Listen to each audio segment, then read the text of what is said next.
Bapak, Ibu, saudara-saudaraku sekalian, perjumpaan dengan Tuhan harus dilanjutkan dengan hubungan pribadi atau hubungan personal yang semakin mendalam.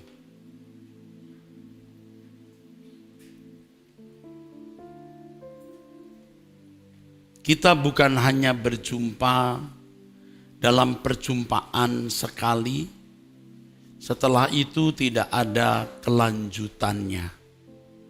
Juga tidak cukup dengan perjumpaan secara insidentil pada waktu-waktu tertentu. Tetapi perjumpaan dengan Tuhan harus disertai, diikuti, dilengkapi dengan pengenalan pribadi, hubungan personal yang terus-menerus dan semakin mendalam. Sama seperti hubungan antar sesama, apalagi kalau hubungan itu menyangkut hubungan dua insan yang kemudian nantinya menjadi pasangan suami istri. Firman Tuhan mengatakan di dalam 2 Korintus pasal 11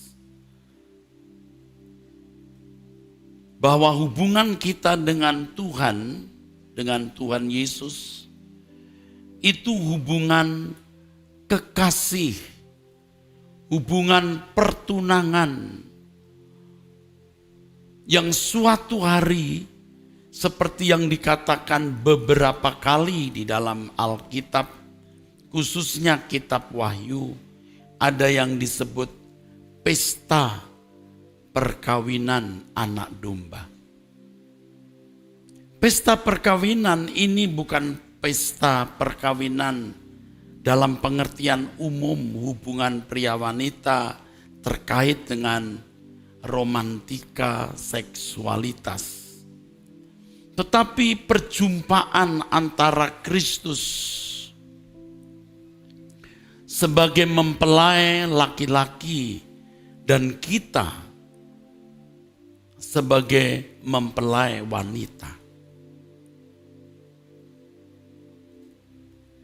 Kalau disebutkan sebagai pesta perkawinan, ini sebuah persekutuan yang tidak terpisahkan seperti tatanan yang digariskan oleh Bapa di sorga, Elohim Abraham, Ishak dan Yakub, Elohim Israel, Elohim Yahweh, Yehova yang Maha Agung. Bahwa pria akan meninggalkan ayah dan ibunya dan bersatu dengan istrinya. Sebab itu apa yang dipersatukan oleh Allah tidak boleh diceraikan.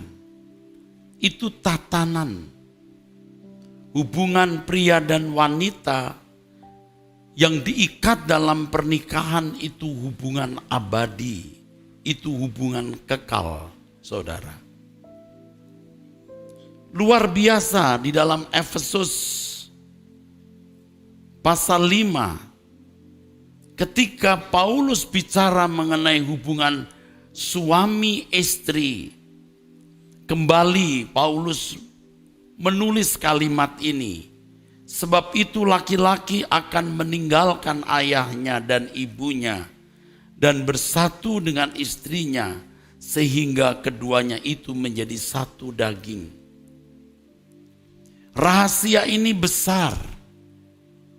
Artinya persekutuan, pertemuan antara laki-laki dan wanita yang terikat dalam pernikahan menjadi satu daging, itu rahasia besar. Hubungan ini diciptakan oleh Allah. Menakjubkan. Cinta, seks itu menakjubkan, sangat eksklusif. Tetapi kemudian dalam Efesus 5 ayat 32 dikatakan, tetapi yang aku maksudkan ialah hubungan Kristus dan jemaat.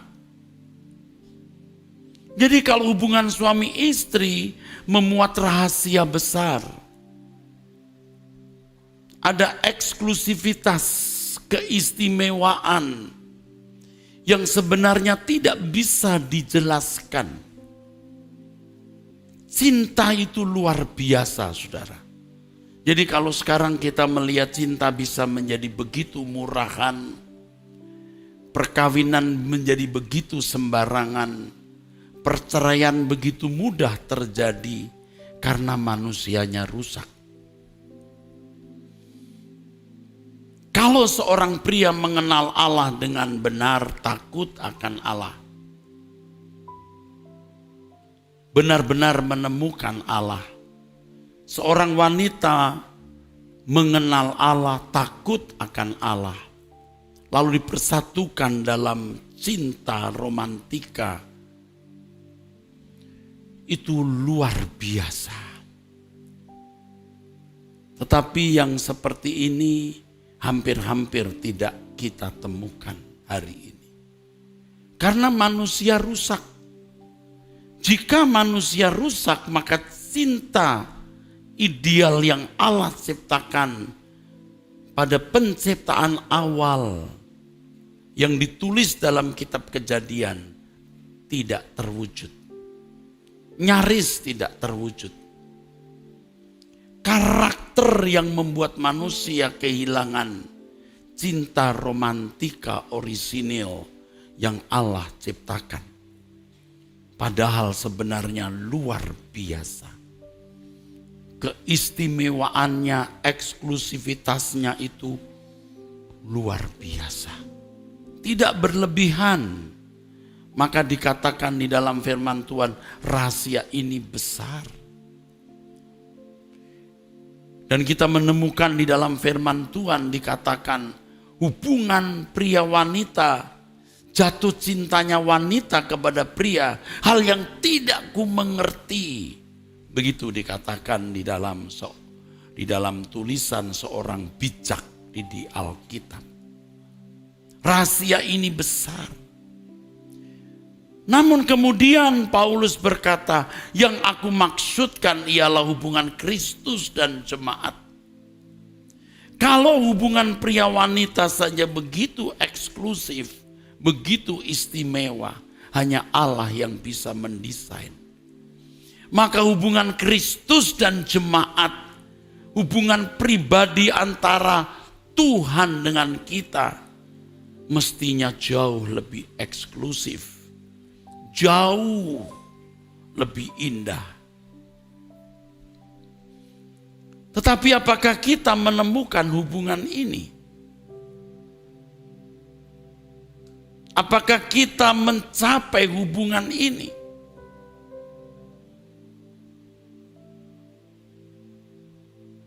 Saudaraku, banyak orang yang tidak sungguh-sungguh membangun personal relationship dengan Tuhan.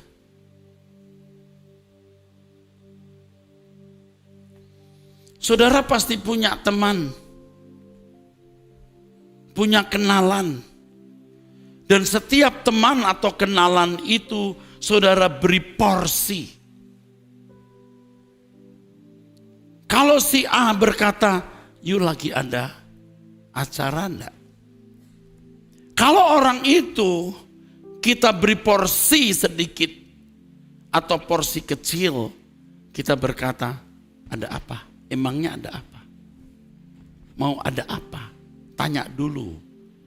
Bisa bargaining. Kalau kira-kira menyenangkan, oke. Tapi kalau orang tersebut tidak mendapat porsi bagi saudara, dia telepon, "Ada acara enggak hari ini?" "Aduh sorry, aku sibuk." Don't touch me and I don't touch you. Tapi kalau orang itu saudara hargai. Dia berkata, halo, yuk ada acara hari ini? Nggak ada. Acara yang lain bisa kita tiadakan, di-cancel, di-delay. Pertanyaannya, berapa porsi yang saudara berikan untuk Tuhan? Berapa porsi yang saudara sediakan untuk Tuhan yang karenanya saudara mau membangun hubungan? Saya bicara ini realistis, jujur, natural. Kalau urusan dengan Tuhan, apa saudara selalu berkata, siap?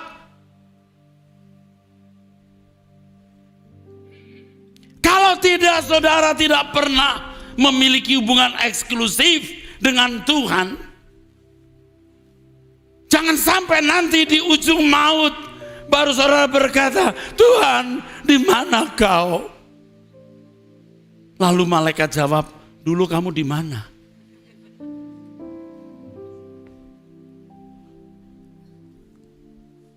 Apa yang saya sampaikan ini pesan Tuhan. Jangan sia-siakan kesempatan di mana Tuhan membuka tangan untuk memeluk saudara. Dia memberikan dirinya bukan hanya di kayu salib, tapi memberikan dirinya untuk dikenal, menjadi sekutu, kekasih yang akan menemani kita sampai kekekalan.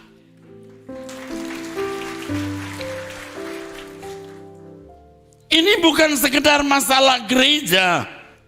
Ini lebih dari sekedar masalah kebaktian dan agama. Ini masalah relationship with God. Haleluya. Beri tepuk tangan.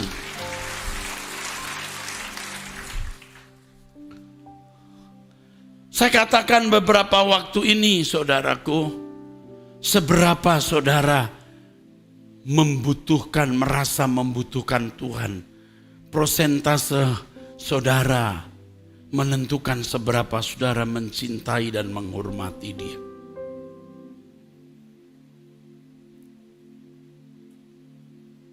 Fakta. Kalau seorang pria sudah tidak mencintai wanita, kalau tadinya wanita itu tanya, bang ada acara enggak? Enggak ada. Jujur bang, enggak ada. Tapi ketika hatinya mulai tawar, si wanita telepon, bang ada acara bang? Banyak. Paham enggak saudara? Ketika pejabat itu sedang dibutuhkan, dia telepon, ya siap pak, siap, di mana pak? Sekarang saya berangkat. Oh enggak merepotkan enggak. Oh saya kosong pak, kosong. Song. Tapi coba kalau sudah pensiun, sudah tidak berguna, ketemu hanya mau minta sesuatu. Aduh pak maaf pak, saya lagi di luar negeri. Padahal di Depok dia. Digelapkan itu nomor teleponnya. Dibikin bunyi seakan-akan keluar negeri. Udah gak dibutuhkan.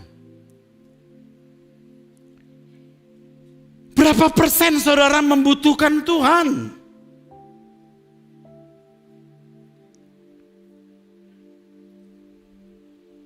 Saudara harus cerdas. Kecerdasan yang dibangun dari firman Tuhan. Saudara harus cerdas yang dibangun dari kebenaran firman Tuhan. Dan realistis. Bicara soal realistis, bicara soal singkatnya hidup ini. Bicara mengenai kesia-siaan di atas segala kesia-siaan sesuai dengan firman Tuhan. Sehingga saudara berkata, aku memerlukan engkau lebih dari nafas dan darahku baru. baru saudara bisa mencintai dan menghormati Tuhan. Dan saudara baru bisa adore, baru bisa memuja Allah.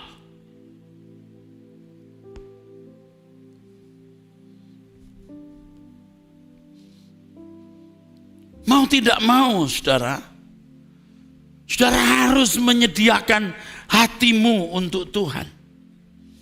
Eksklusivitas hubungan dengan Tuhan ini bukan karunia, tapi pilihan yang bisa kita kembangkan sendiri.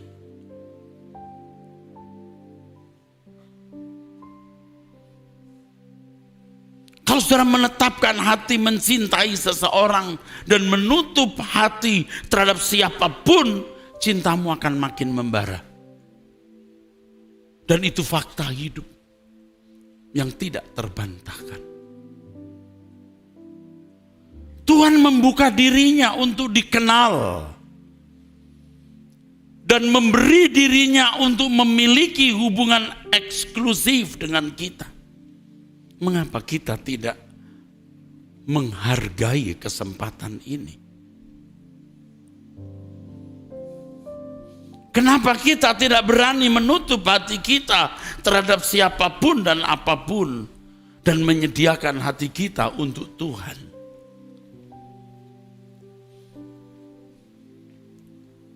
Jangan hanya mengalami perjumpaan, tapi pengenalan yang terus-menerus. Bukan hanya secara insidentil saat-saat tertentu, tetapi hubungan terus-menerus sehingga eksklusivitas hubungan dengan Tuhan terbangun. Yang dikatakan firman Tuhan, rahasia ini besar. Rahasia bagi orang lain, tetapi saudara merasakannya. Seperti hubungan suami istri, hubungan pria wanita yang jatuh cinta. Orang lain bisa tidak mengerti. Orang bisa berkata, kenapa kamu mencintai wanita macam ini atau pria seperti itu? Orang tidak bisa mengerti karena cinta itu tidak bisa dibagi. Anda merasakan sendiri. Orang itu merasakan sendiri. Demikian pula kita dengan Tuhan, saudaraku. Terus terang saya sangat khawatir saudara kehilangan kesempatan untuk membangun hubungan dengan Tuhan. Tuhan sangat mengingininya. Tetapi saudara memiliki banyak kekasih. Saudara tidak bisa mencintai Tuhan dengan hati yang bulat. Padahal saudaraku, dia lebih dari nafas dan darah kita.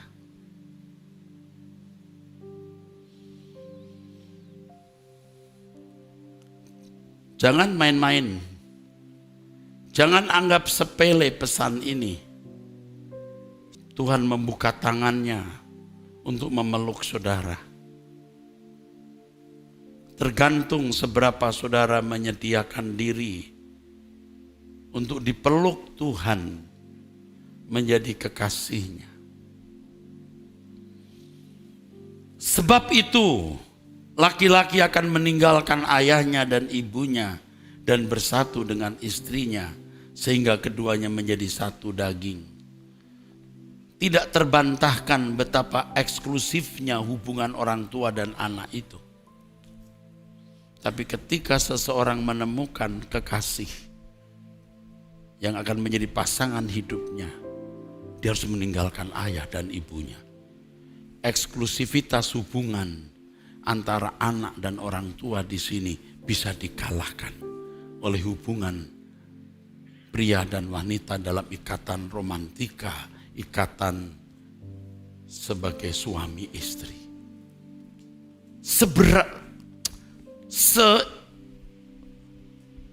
Sedalam apapun, sekuat apapun hubungan kita dengan dunia, kita bisa lepaskan demi ikatan kita dengan Tuhan. Jadi jangan saudara berkata, saya masih duniawi. Aduh, saya nggak bisa loh, nggak duniawi, saya duniawi. Tergantung saudara mau melepaskannya atau tidak. Sebuah keniscayaan, saudaraku. Kalau saudara memiliki mental block dan ini bisikan kuasa gelap yang berkata, kau masih duniawi, sekarang belum bisa, nanti saja. Kamu bukan pendeta, kamu bukan rohaniwan. Kenapa kamu ekstrim-ekstrim? Wajar-wajar saja. Semua yang berlebihan itu buruk. Oh iya, semua yang berlebihan itu buruk kecuali untuk Tuhan. Semua yang berlebihan itu buruk kecuali untuk Tuhan. Karena Tuhan bukan hanya harus mendapat yang lebih dari kita, tapi Tuhan adalah satu-satunya. Semua yang berlebihan itu tidak baik, betul. Tapi untuk Tuhan bukan hanya berlebihan, satu-satunya. Mungkin saudara berkata, wah ini pendeta kalau bicara begitu pinter. Ini standar. Jangan dengar suara iblis yang berkata, kamu bukan rohaniwan. Kamu bukan pendeta. Jangan berlebihan. Yang berlebihan itu tidak baik. Setan menipu saudara. Kita jawab, memang bagi Tuhan tidak cukup berlebihan, tapi Dia satu-satunya.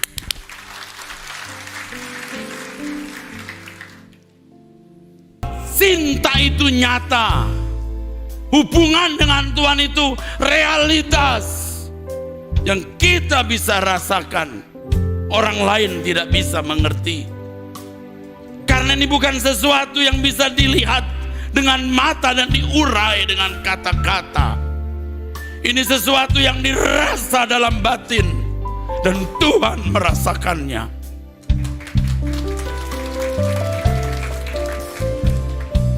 Jangan main-main. Suatu hari saudara akan tahu bahwa yang saudara butuhkan hanya Tuhan.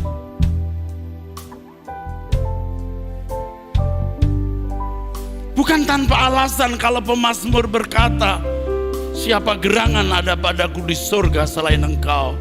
Selain Engkau tidak ada yang kuingini di bumi. Artinya tidak ada sesuatu yang kita bawa, tidak ada seorang pun yang bisa mendampingi kita kecuali Tuhan. Ini bukan karunia, ini pilihan.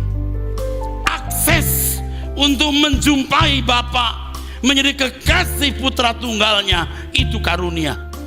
Tapi langkah untuk menjumpai Dia dan terus membuat relasi, itu pilihan. Seberapa porsi yang saudara berikan untuk Tuhan? Seperti ilustrasi yang tadi saya tunjukkan kepada saudara. Kalau kita memerlukan seseorang, begitu kita ditelepon, kita girang. Belum bicara apa-apa kita girang. Karena kita butuh orang ini. Apapun kita lakukan, karena kita butuh. Tuhan lebih dari nafas dan darah kita. Saudara harus bertumbuh dalam kedewasaan rohani.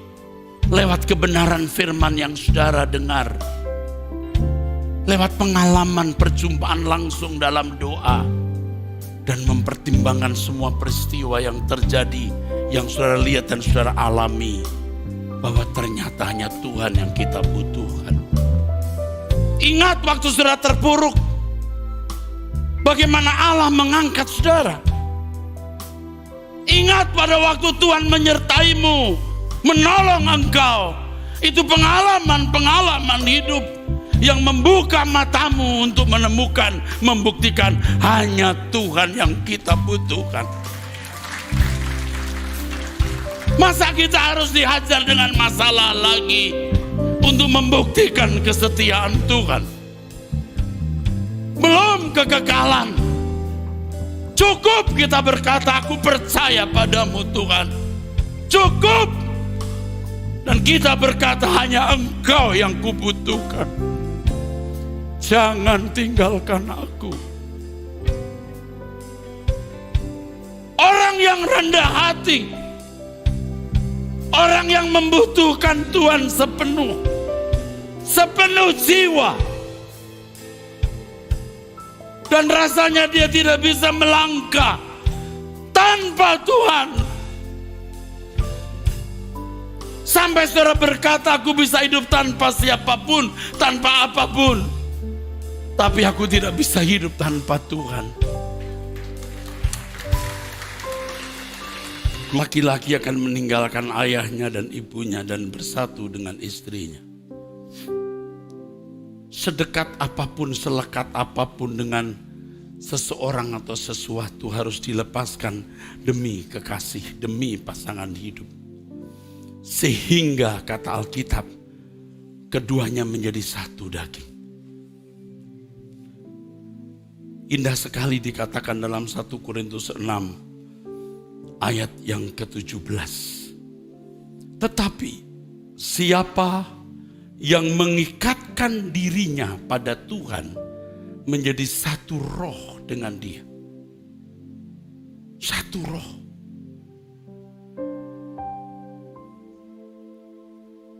Satu roh artinya satu spirit, satu gairah, satu beban, satu roh.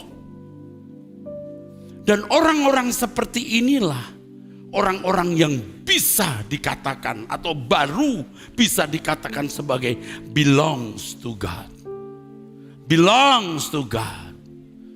Anda bisa berkata, aku milikmu Tuhan. Tuhan berkata, aku tidak bisa memiliki kamu.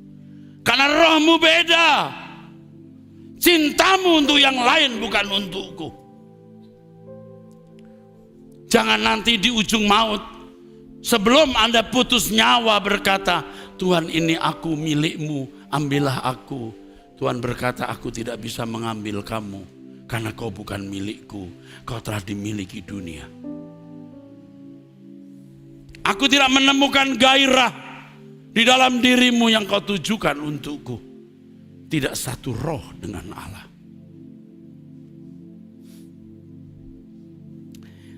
1 Korintus pasal 6 dari ayat 12 sampai ayat 20. Itu konteksnya mengenai dosa percabulan. Orang yang mengikatkan dirinya dengan perempuan sundal, perempuan cabul menjadi satu daging. Tetapi kemudian ada satu klausul yang hebat di situ. Siapa yang mengikatkan dirinya dengan Allah menjadi satu roh. Menjadi satu roh. Saling menikmati. Kita menikmati Tuhan, Tuhan menikmati kita. Kalau sampai Tuhan menikmati kita, karena perasaan kita lurus, karakter kita indah, belas kasihan kita kepada orang lain limpah, Allah bisa menikmati kita. Allah akan berkata kepada penghuni surga, jemput orang ini, dia milikku.